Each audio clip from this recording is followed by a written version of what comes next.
Everybody is fleeing the state of Minnesota. Last year we had 100,000 people leave the state, and I'm thinking, okay, they're moving to Texas or Florida or maybe even Arizona. Boy, I was wrong on all three. In this video, I brought all of the data in from the census tracking information that we were able to deduce, and we're talking about where everybody is going and why. Now, the biggest exodus that we had was in 2024 when around 111,000 people left the state of Minnesota. The number one destination was not Florida. It was Wisconsin. 23,500 people left from Minnesota to Wisconsin. Florida, by comparison, was 8,000. So for every one person that left Minnesota for Florida, close to 3 left Minnesota for Wisconsin. And North Dakota beat Arizona. North Dakota, 7,000 people were here in Minnesota, and then they were like, you know what, I need a colder version of this. Guys, sit with that for a second. It means a big share of the great Minnesota exodus is of people that are actually moving to other parts of the Midwest, with the biggest population going to Hudson or River Falls or Somerset, which is 15 minutes past the St. Croix, which is the river border between Minnesota and Wisconsin. But see, the thing is, they still work here. They still get their kids' braces done here. They still go to the XL for a game, and then they're back home by 11. So on paper, they are a data point of people that are leaving the state. In practice, though, they've just moved far enough away to change their license plate, and everything else stays the same.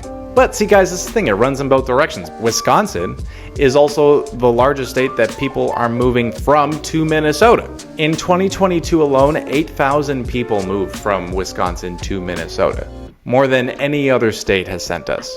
So it's less of an exodus, and honestly, it's probably just more of like a very slow, polite border shuffle. Turns out Minnesotans leave the state just like how they leave a party, where they announce it, and then 45 minutes later, they're actually pulling away in their driveway.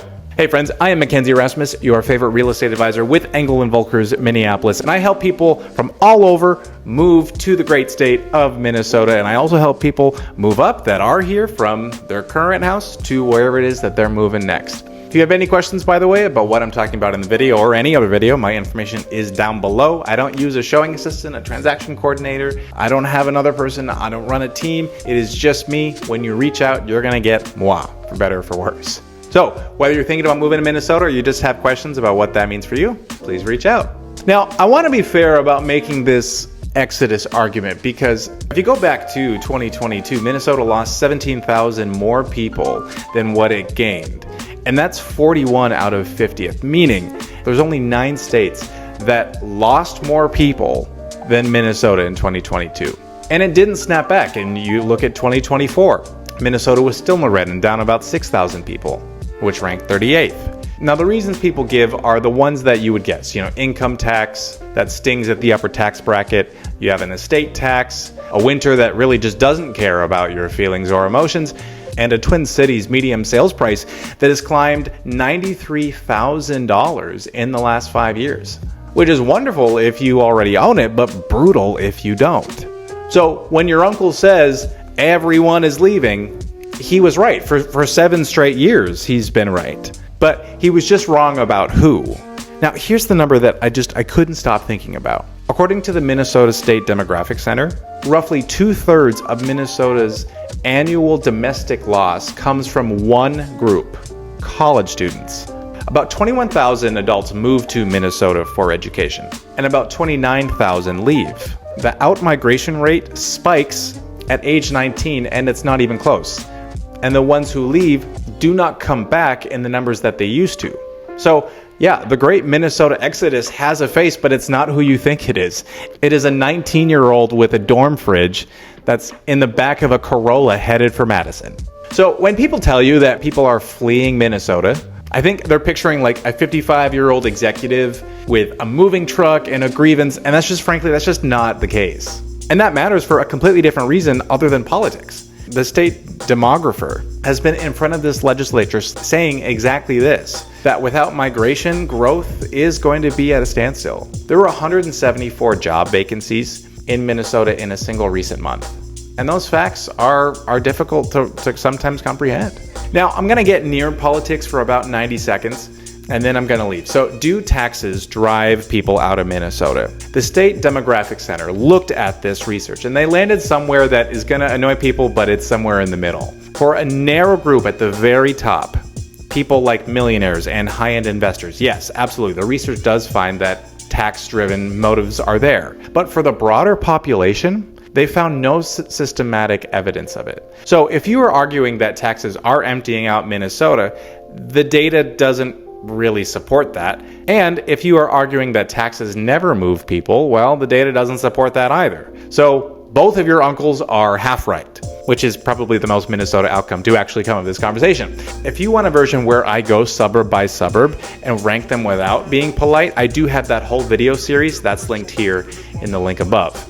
By the way, hit subscribe if it shows up, because I promise I do not soften my opinion on those. Now, here's the one thing that nobody reported. The Census Bureau released its 2027 estimates, and for the first time since 2028, Minnesota gained more people from other states than it lost. That's positive 8,000 people. The national ranking went from 41st in 2022 to approximately 17 in 2025. That's a 24-spot jump, guys. And United Van Lines, which are a truck fleet, Minnesota is one of their most inbound states compared to other places that they have. Now, two caveats, because I would rather you trust me than be impressed by me, is that the Census Bureau has changed some of its methodology, and the state demographer flagged that it may account for part of the swing. But going from 41st to 17th, guys, that's not noise. Something has changed. Something has moved. Do you guys actually know the number one reason why people move? And it's not even close. It's grandkids. The kids took a job in Denver or Nashville, the first grandkid showed up, and no amount of lake access competes with that. So there is no strategy for this one. I help people sell well, and I mean it when I say congratulations, they're going to go off and be closer to grandkids. The second reason why people move is that it's a job that required it.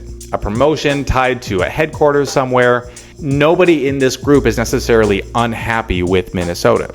They are just unhappy with their commute options. And the third is, yes, that the winter finally won.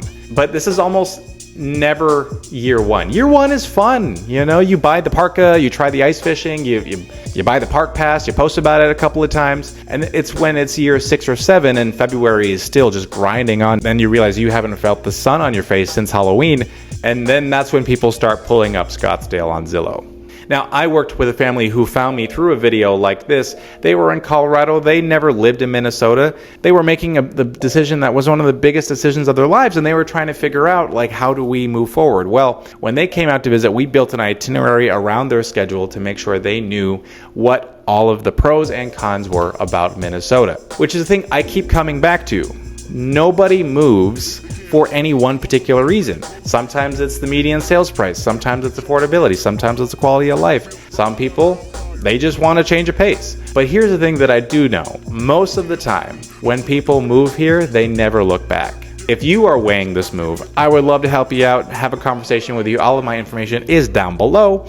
And as always, if you have any questions, please reach out. I love you all so much, and I will see you in the next one.